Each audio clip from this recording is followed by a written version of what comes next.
Chapter 5. A Horde of Angry Sorcerers.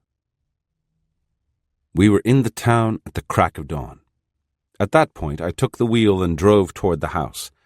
A couple of blocks before we got there, La Gorda asked me to stop.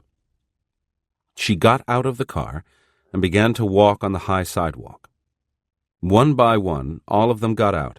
They followed La Gorda. Pablito came to my side and said that I should park on the plaza, which was a block away. I did that. The moment I saw La Gorda turning the corner, I knew that something was wrong with her. She was extraordinarily pale. She came to me and said in a whisper that she was going to go to hear early Mass. Lydia also wanted to do that. Both of them walked across the plaza and went inside the church. Pablito, Nestor, and Benigno were as somber as I had ever seen them. Rosa was frightened, her mouth open, her eyes fixed, unblinking, looking in the direction of the house. Only Josefina was beaming. She gave me a buddy-buddy slap on the back. "You've done it, you son of a gun," she exclaimed. "You've knocked the tar out of these sons of bitches." She laughed until she was nearly out of breath. "Is this the place, Josefina?" I asked. "It surely is," she said. La Gorda used to go to church all the time. She was a real churchgoer at that time. "Do you remember that house over there?" I asked, pointing to it. "That's Silvio Manuel's house," she said. All of us jumped upon hearing the name. I felt something similar to a mild shock of electric current going through my knees. The name was definitely not familiar to me, yet my body jumped upon hearing it. Silvio Manuel was such a rare name, so liquid a sound. The three Genaros and Rosa were as perturbed as I was. I noticed that they were pale. Judging by what I felt, I must have been just as pale as they were. "Who is Silvio Manuel?" I finally managed to ask Josefina. "Now you got me," she said. "I don't know." She reiterated that she was crazy and nothing that she said should ever be taken seriously. Nestor begged her to tell us whatever she remembered. Josefina tried to think, but she was not the person to perform well under pressure. I knew that she would do better if no one asked her. I proposed that we look for a bakery or a place to eat. "They didn't let me do much in that house. That's what I remember," Josefina said all of a sudden. She turned around as if looking for something, or as if she were orienting herself. "Something is missing here," she exclaimed. "This is not quite the way it used to be."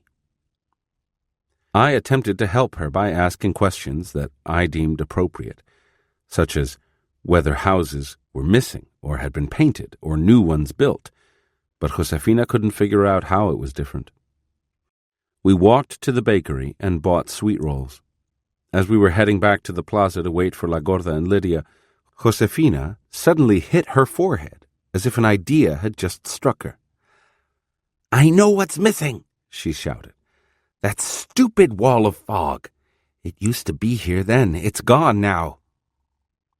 All of us spoke at once, asking her about the wall, but Josefina went on talking undisturbed, as if we weren't there. "It was a wall of fog that went all the way up to the sky," she said. "It was right here. Every time I turned my head, there it was. It drove me crazy. That's right, damn it. I wasn't nuts until I was driven crazy by that wall.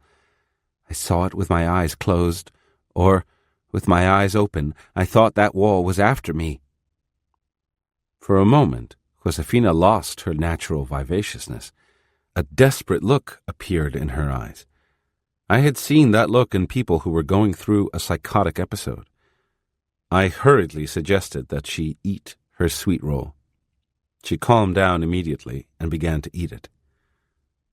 "What do you think of all this, Nestor?" I asked. "I'm scared," he said softly. "Do you remember anything?" I asked him. He shook his head negatively. I questioned Pablito and Benigno with a movement of my brows. They also shook their heads to say no.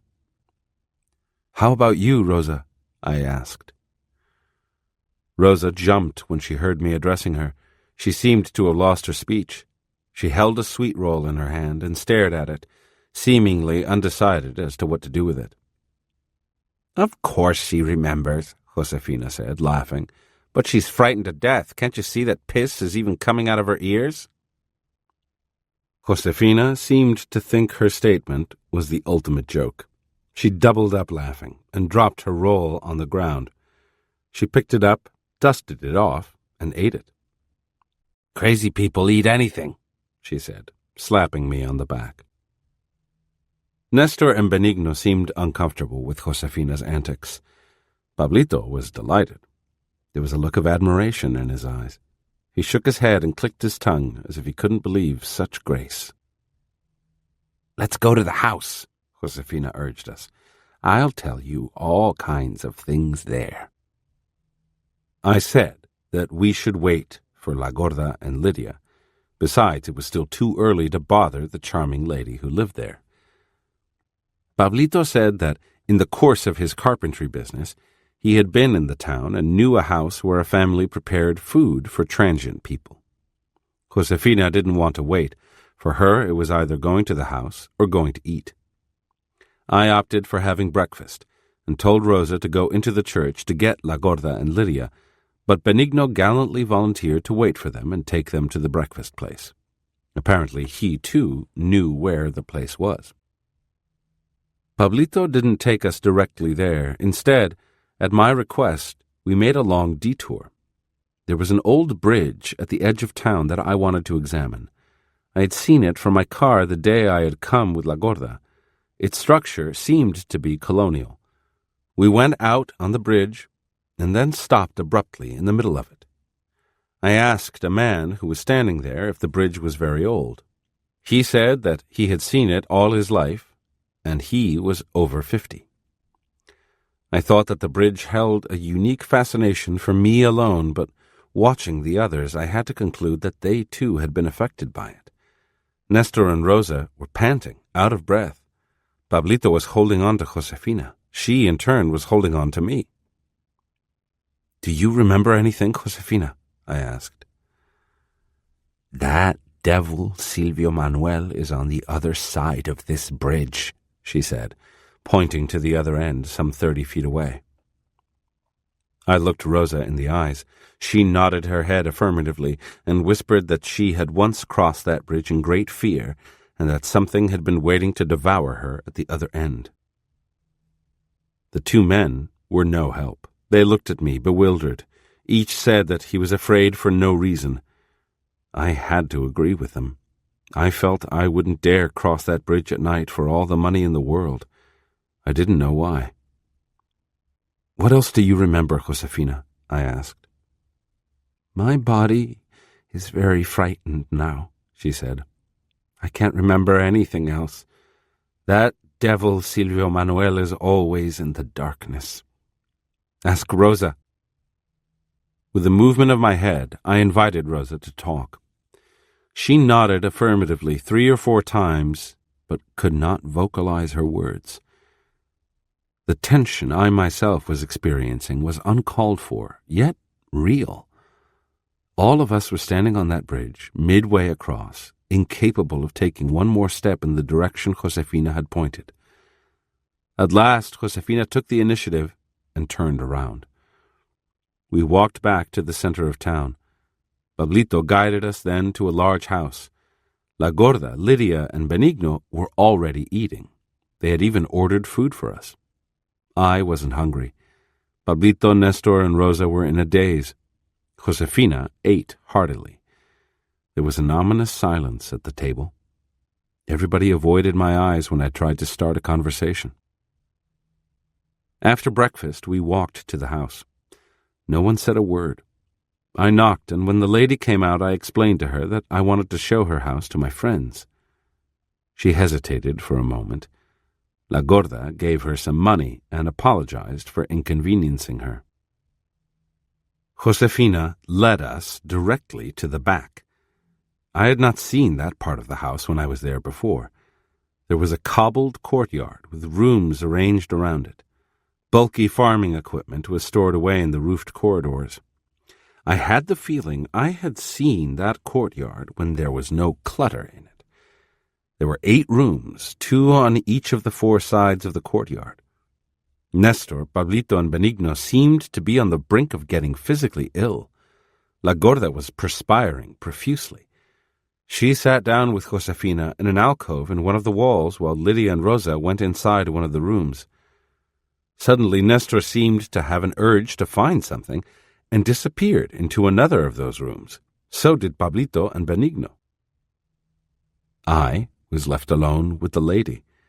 I wanted to talk to her, ask her questions, see if she knew Silvio Manuel. But I couldn't muster the energy to talk. My stomach was in knots. My hands were dripping perspiration. What oppressed me was an intangible sadness, a longing for something not present, unformulated. I couldn't stand it. I was about to say goodbye to the lady and walk out of the house when La Gorda came to my side. She whispered that we should sit down in a large room off a hall separate from the courtyard. The room was visible from where we were standing. We went there and stepped inside. It was a very large, empty room with a high-beamed ceiling, dark but airy. La Gorda called everyone to the room. The lady just looked at us, but didn't come in herself. Everyone seemed to know precisely where to sit. The Genaros sat to the right of the door on one side of the room, and La Gorda and the 3 little sisters sat to the left on the other side. They sat close to the walls. Although I would have liked to sit next to La Gorda, I sat near the center of the room. The place seemed right to me. I didn't know why, but an ulterior order seemed to have determined our places. While I sat there, a wave of strange feelings rolled over me. I was passive and relaxed. I fancied myself to be like a moving picture screen on which alien feelings of sadness and longing were being projected. But there was nothing I could recognize as a precise memory. We stayed in that room for over an hour. Toward the end, I felt I was about to uncover the source of the unearthly sadness that was making me weep almost without control. But then, as involuntarily as we had sat there, we stood up and left the house. We didn't even thank the lady or say goodbye to her. We congregated in the plaza.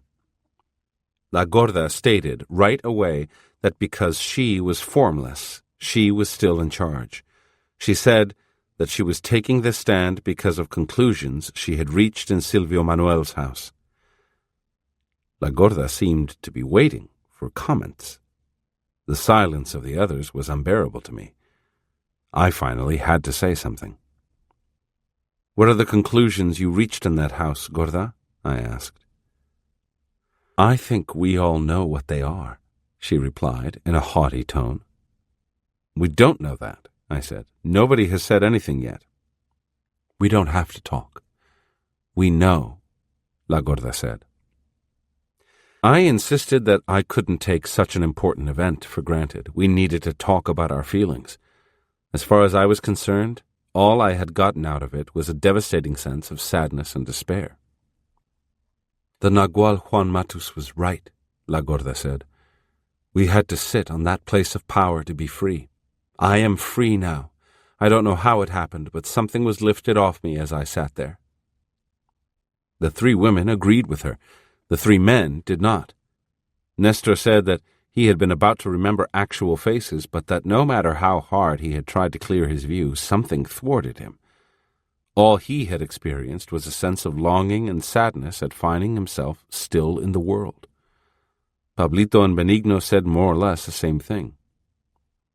"See what I mean, Gorda?" I said. She seemed displeased. She puffed up as I had never seen her. Or had I seen her all puffed up before somewhere? She harangued the group. I couldn't pay attention to what she was saying. I was immersed in a memory that was formless, but almost within my grasp. To keep it going, it seemed I needed a continuous flow from La Gorda. I was fixed on the sound of her voice, her anger. At a certain moment, when she was becoming more subdued, I yelled at her that she was bossy. She got truly upset. I watched her for a while. I was remembering another Gorda, another time, an angry, fat Gorda pounding her fists on my chest. I remembered laughing at seeing her angry, humoring her like a child. The memory ended the moment La Gorda's voice stopped. She seemed to have realized what I was doing. I addressed all of them and told them that we were in a precarious position. Something unknown was looming over us. "It's not looming over us," La Gorda said dryly. "It's hit us already, and I think you know what it is." "I don't, and I think I'm also speaking for the rest of the men," I said. The 3 Genaros assented with a nod. "We have lived in that house while we were on the left side," La Gorda explained. "I used to sit in that alcove to cry because I couldn't figure out what to do. I think if I could have stayed in that room a bit longer today, I would have remembered it all, but something pushed me out of there. I also used to sit in that room when there were more people in there. I couldn't remember their faces, though. Yet other things became clear as I sat there today. I'm formless. Things come to me, good and bad. I, for instance, picked up my old arrogance and my desire to brood. But I also picked up other things, good things." "Me too," Lydia said in a raspy voice. "What are the good things?" I asked. "I think I'm wrong in hating you," Lydia said. "My hatred will keep me from flying away. They told me that in that room, the men there and the women." "What men and what women?" Nestor asked in a tone of fright. "I was there when they were there, that's all I know," Lydia said. "You were also there, all of us were there." "Who were those men and women, Lydia?" I asked. "I was there when they were there, that's all I know," she repeated. "How about you, Gorda?" I asked. "I've told you already that I can't remember any faces or anything specific," she said. "But I know one thing. Whatever we did in that house was on the left side. We crossed, or somebody made us cross, over the parallel lines. The weird memories we have come from that time, from that world."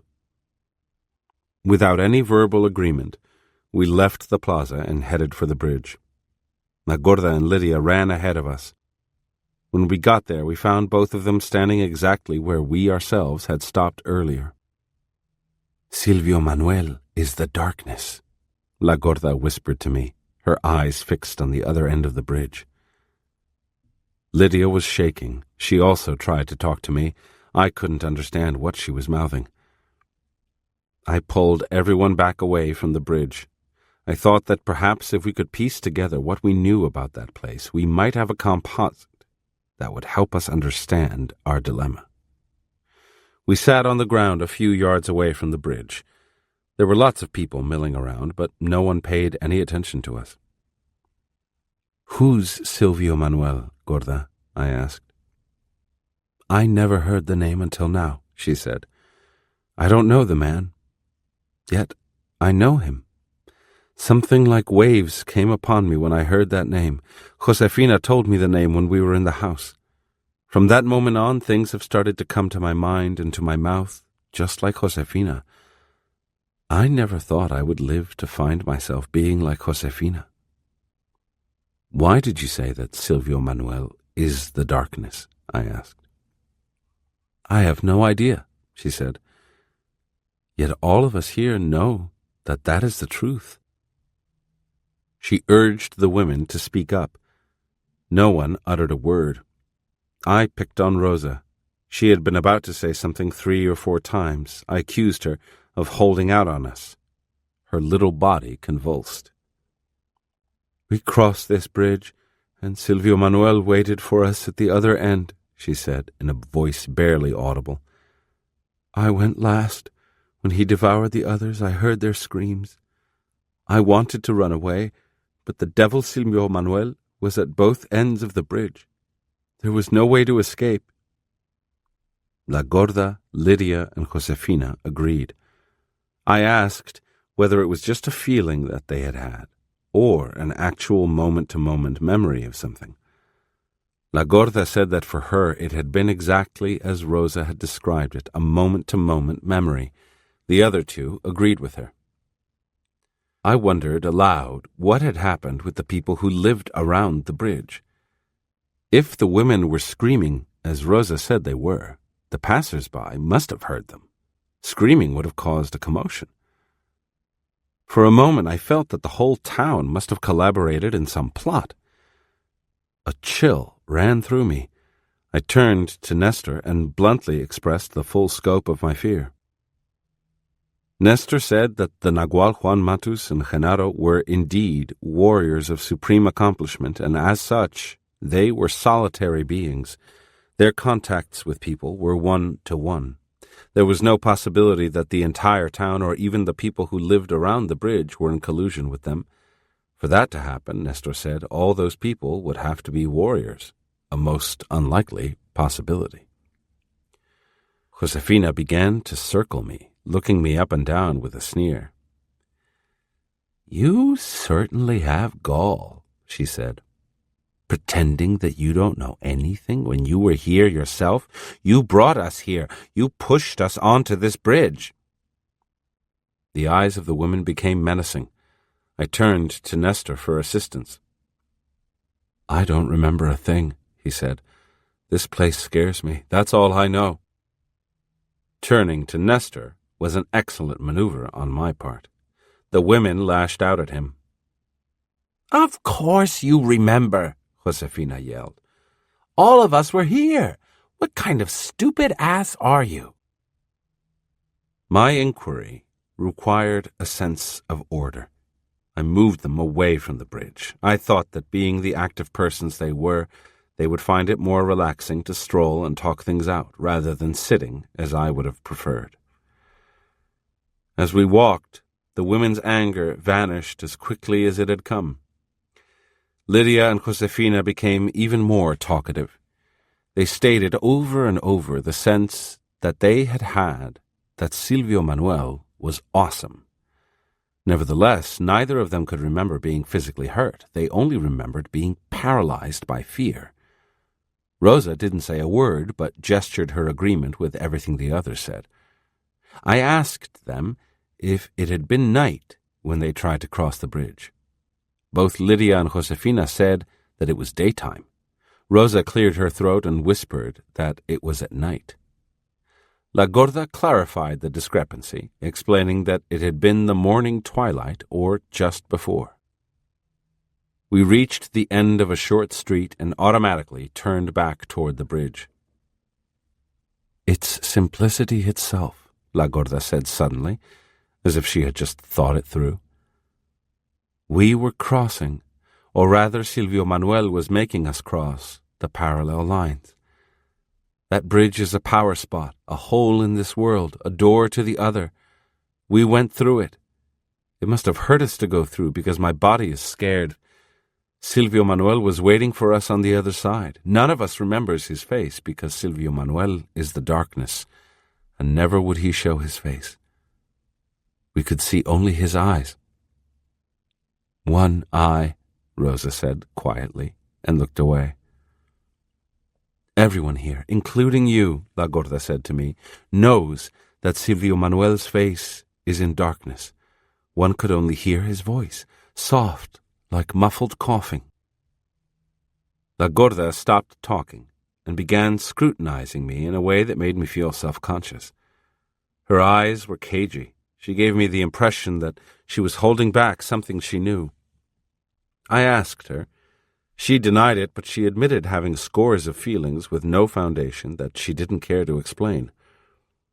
I urged, and then demanded, that the women make an effort to recollect what had happened to them on the other side of that bridge. Each of them could remember only hearing the screams of the others. The three Genaros remained outside our discussion. I asked Nestor if he had any idea of what had happened. His somber answer was that all of it was beyond his understanding. I came then to a quick decision. It seemed to me that the only avenue open for us was to cross that bridge. I rallied them to walk back to the bridge and go over it as a group. The men agreed instantaneously. The women did not. After exhausting all my reasonings, I finally had to push and drag Lydia, Rosa, and Josefina. La Gorda was reluctant to go, but seemed intrigued by the prospect. She moved along without helping me with the women, and so did the Genaros.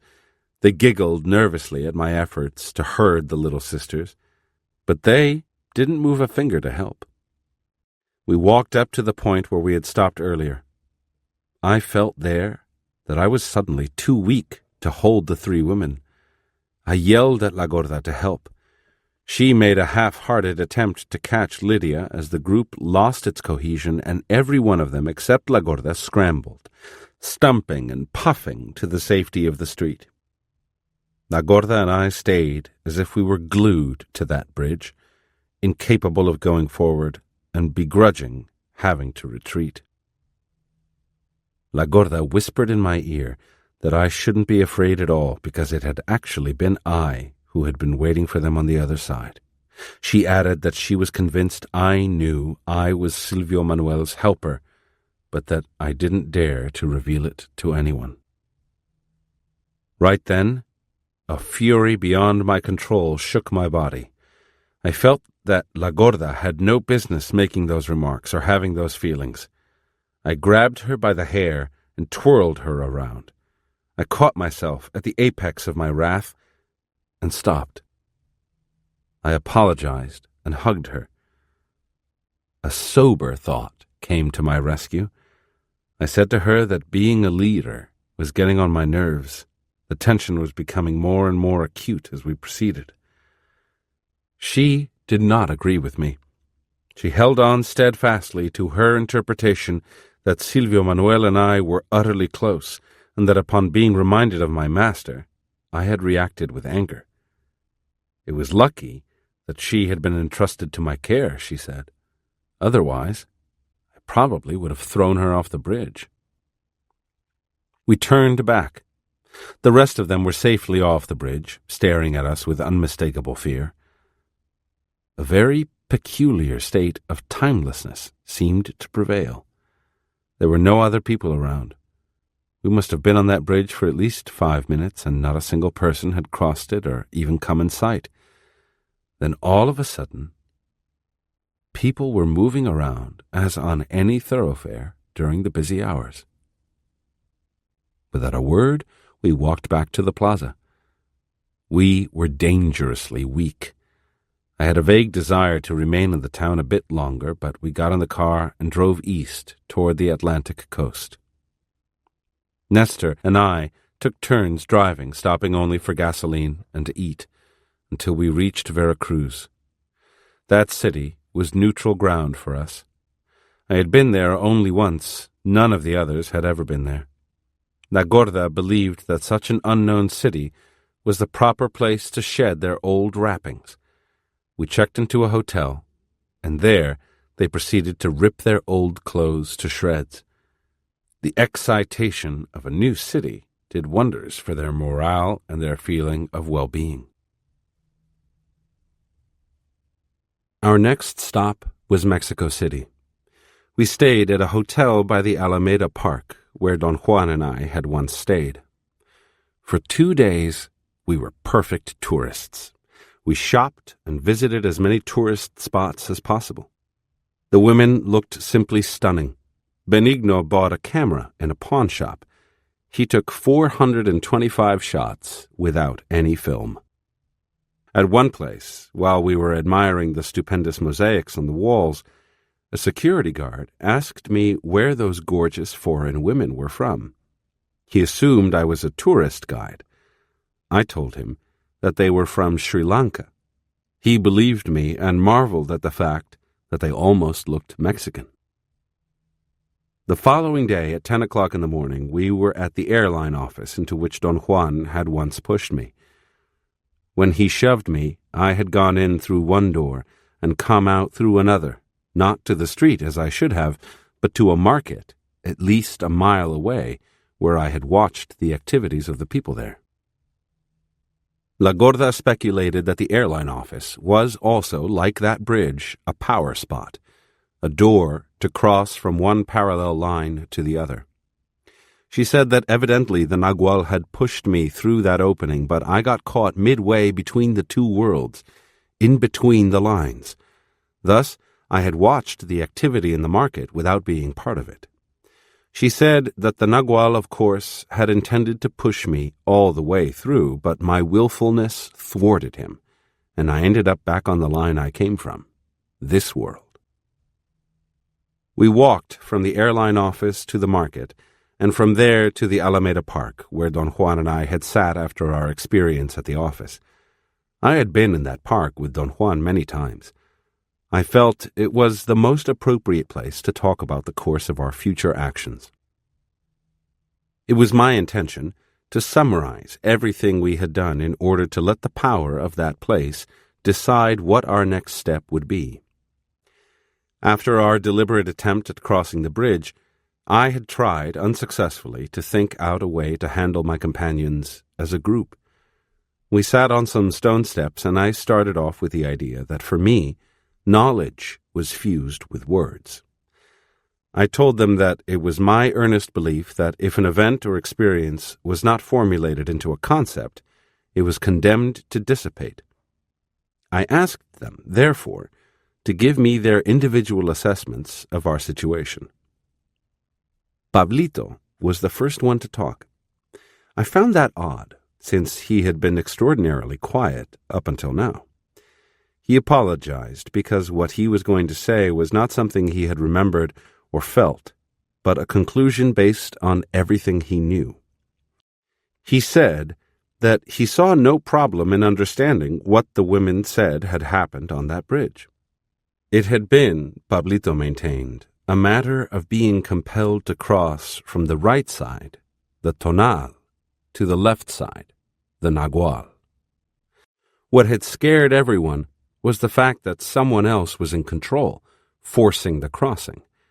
He saw no problem either in accepting that I had been the one who had then helped Silvio Manuel.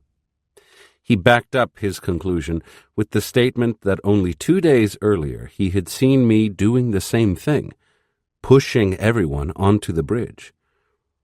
That time, I had had no one to help me on the other side, no Silvio Manuel to pull them. I tried to change the topic and began to explain to them that to forget the way we had forgotten was called amnesia. The little I knew about amnesia was not enough to shed any light on our case, but enough to make me believe that we could not forget as if on command. I told them that someone, possibly Don Juan, must have done something unfathomable to us. I wanted to find out exactly what that had been. Pablito insisted that it was important for me to understand that it was I who had been in cahoots with Silvio Manuel. He intimated then that Lydia and Josefina had talked to him about the role I had played in forcing them to cross the parallel lines. I didn't feel comfortable discussing that subject. I commented that I had never heard about the parallel lines until the day I spoke with Doña Soledad. Yet, I had no qualms about immediately adopting the idea. I told them that I knew in a flash what she meant. I even became convinced I had crossed them myself when I thought I remembered her. Every one of the others, with the exception of La Gorda, said that the first time they had heard about parallel lines was when I spoke of them.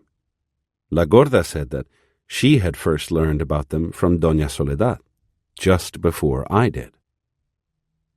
Pablito made an attempt to talk about my relationship with Silvio Manuel. I interrupted him. I said that while all of us were at the bridge trying to cross it, I had failed to recognize that I, and presumably all of them, had entered into a state of non-ordinary reality. I only became aware of the change when I realized that there were no other people on the bridge. Only the 8 of us had stood there. It had been a clear day, but suddenly the skies became cloudy, and the light of the mid-morning turned to dusk. I had been so busy with my fears and personalistic interpretations then that I had failed to notice the awesome change. When we retreated from the bridge, I perceived that other people were again walking around. But what had happened to them when we were attempting our crossing? La Gorda and the rest of them had not noticed anything. In fact, they had not been aware of any changes until the very moment I described them. All of them stared at me with a mixture of annoyance and fear. Pablito again took the lead and accused me of trying to railroad them into something they didn't want. He was not specific about what that might be, but his eloquence was enough to rally the others behind him. Suddenly, I had a horde of angry sorcerers on me. It took me a long time to explain my need to examine from every possible point of view something so strange and engulfing as our experience on the bridge. They finally calmed down, not so much because they were convinced, but from emotional fatigue. All of them, La Gorda included, had vehemently supported Pablito's stand. Nestor advanced another line of reasoning. He suggested that I was possibly an unwilling envoy who didn't fully realize the scope of my actions. He added that he couldn't bring himself to believe, as the others did, that I was aware that I had been left with the task of misleading them.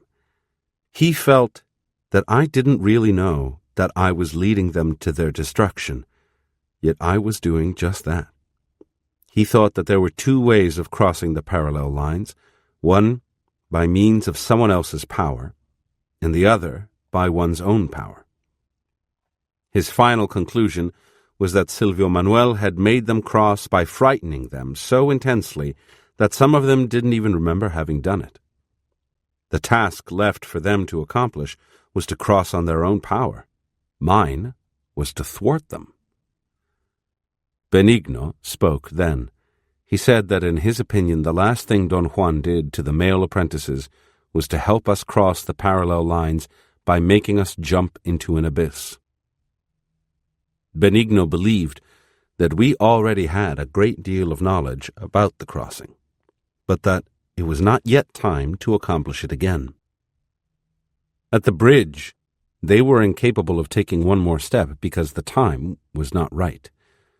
They were correct, therefore, in believing that I had tried to destroy them by forcing them to cross. He thought that going over the parallel lines in full awareness meant a final step for all of them, a step to be taken only when they were ready to disappear from this earth. Lydia faced me next. She did not make any assessments, but challenged me to remember how I had first lured her to the bridge. She blatantly stated that I was not the Nagual Juan Matus's apprentice, but Silvio Manuel's, that Silvio Manuel and I had devoured each other's bodies. I had another attack of rage, as with La Gorda on the bridge. I caught myself in time. A logical thought calmed me. I said to myself over and over that I was interested in analyses. I explained to Lydia that it was useless to taunt me like that. She didn't want to stop. She yelled that Silvio Manuel was my master, and that this was the reason I wasn't part of them at all. Rosa added that Silvio Manuel gave me everything I was. I questioned Rosa's choice of words. I told her that she should have said that Silvio Manuel gave me everything I had. She defended her wording. Silvio Manuel had given me what I was. Even La Gorda backed her up and said that she remembered a time when I had gotten so ill that I had no resources left. Everything in me was exhausted. It was then that Silvio Manuel had taken over and pumped new life into my body. La Gorda said that I was indeed better off knowing my true origins than proceeding, as I had done so far, on the assumption that it was the Nagual Juan Matus who had helped me. She insisted that I was fixed on the Nagual because of his predilection for words. Silvio Manuel, on the other hand, was the silent darkness. She explained that in order to follow him, I would need to cross the parallel lines, but to follow the Nagual Juan Matus, all I needed to do was to talk about him. What they were saying was nothing but nonsense to me. I was about to make what I thought was a very good point about it, when my line of reasoning became literally scrambled. I couldn't think what my point had been, although only a second before it was clarity itself. Instead, a most curious memory beset me. It was not a feeling of something, but the actual, hard memory of an event. I remembered that once I was with Don Juan and another man whose face I could not remember. The three of us were talking about something I was perceiving as a feature of the world. It was 3 or 4 yards to my right, and it was an inconceivable bank of yellowish fog that, as far as I could tell, divided the world in two. It went from the ground up to the sky, to infinity. While I talked to the two men, the half of the world to my left was intact, and the half to my right was veiled in fog. I remembered that I had oriented myself with the aid of landmarks and realized that the axis of the bank of fog went from east to west. Everything to the north of that line was the world as I knew it. I remembered asking Don Juan what had happened to the world south of the line. Don Juan made me turn a few degrees to my right, and I saw that the wall of fog moved as I turned my head. The world was divided in two at a level my intellect could not comprehend. The division seemed real, but the boundary was not on a physical plane. It had to be somehow in myself. Or was it? There was still one more facet to this memory. The other man said that it was a great accomplishment to divide the world in two, but it was an even greater accomplishment when a warrior had the serenity and control to stop the rotation of that wall. He said that the wall was not inside us. It was certainly out in the world, dividing it in two and rotating when we moved our heads, as if it were stuck to our right temples. The great accomplishment of keeping the wall from turning enabled the warrior to face the wall and gave him the power to go through it any time he so desired. When I told the apprentices what I had just remembered, the women were convinced that the other man was Silvio Manuel. Josefina, as a connoisseur of the wall of fog, explained that the advantage Eligio had over everyone else was his capacity to make the wall stand still so he could go through it at will. She added that it is easier to pierce the wall of fog in dreaming, because then it does not move. La Gorda seemed to be touched by a series of perhaps painful memories. Her body jumped involuntarily until finally she exploded into words. She said that it was no longer possible for her to deny the fact that I was Silvio Manuel's helper. The Nagual himself had warned her that I would enslave her if she was not careful. Even Soledad had told her to watch me because my spirit took prisoners and kept them as servants, a thing only Silvio Manuel would do. He had enslaved me, and I in turn would enslave anyone who came close to me. She asserted that she had lived under my spell up to the moment she sat in that room in Silvio Manuel's house, when something was suddenly lifted off her shoulders. I stood up and literally staggered under the impact of La Gorda's words. There was a vacuum in my stomach. I had been convinced that I could count on her for support under any conditions. I felt betrayed. I thought it would be appropriate to let them know my feelings, but a sense of sobriety came to my rescue. I told them instead that it had been my dispassionate conclusion as a warrior that Don Juan had changed the course of my life for the better. I had assessed over and over what he had done to me, and the conclusion had always been the same. He had brought me freedom. Freedom was all I knew, all I could bring to anyone who might come to me. Nestor made a gesture of solidarity with me. He exhorted the women to abandon their animosity toward me. He looked at me with the eyes of one who does not understand, but wants to. He said that I did not belong with them, that I was indeed a solitary bird. They had needed me for a moment in order to break their boundaries of affection and routine. Now that they were free, the sky was their limit. To remain with me would doubtlessly be pleasant, but deadly for them. He seemed to be deeply moved. He came to my side and put his hand on my shoulder. He said that he had the feeling we weren't going to see each other ever again on this earth. He regretted that we were going to part like petty people, bickering, complaining, accusing. He told me that speaking on behalf of the others, but not for himself, he was going to ask me to leave, for we had no more possibilities in being together. He added that he had laughed at La Gorda for telling us about the snake we had formed. He had changed his mind and no longer found the idea ridiculous. It had been our last opportunity to succeed as a group. Don Juan had taught me to accept my fate in humbleness. "The course of a warrior's destiny is unalterable," he once said to me. "The challenge is how far he can go within those rigid bounds, how impeccable he can be within those rigid bounds. If there are obstacles in his path, the warrior strives impeccably to overcome them. If he finds unbearable hardship and pain on his path, he weeps, but all his tears put together could not move the line of his destiny the breadth of one hair." My original decision to let the power of that place point out our next step had been correct. I stood up. The others turned their heads away. La Gorda came to my side and said, as if nothing had happened, that I should leave and that she would catch up with me and join me at a later time. I wanted to retort that I saw no reason for her to join me. She had chosen to join the others. She seemed to read my feeling of having been betrayed.